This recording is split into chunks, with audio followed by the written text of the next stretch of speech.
thao thím re lại hian arsite an lo lan hian kedua turuk ini roh lu chung chuang ini inui melin thi mati luma inui rin boro atikat ibulahun kaman na pia angin kalung kham zong zong ka theng khil thim ho kedua kalung pu ini he khovel zo ta kha hia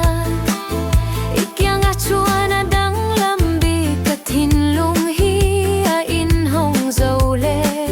thu tiam zong zong le sai chua lo thu tiam te po tu ma zong a ka riat ngai lo kamangai na thon thu ini klipui le lim na karapo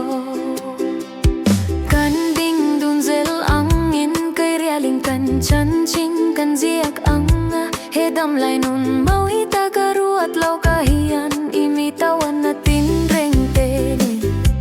e thu sau e tin reng te ne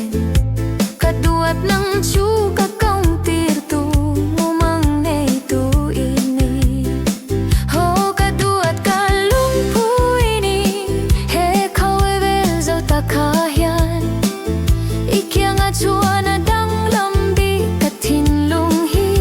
a in hong zo le thu tiam zong zong le sai chua lo thu tiam te po tu ma zong a ka riat nai lo kamangai na thon thu ini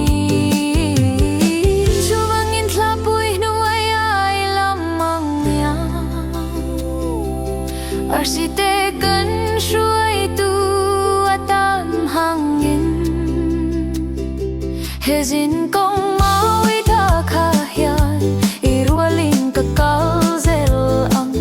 nun hian khoi huna po min shuai se eng po tok don ma ila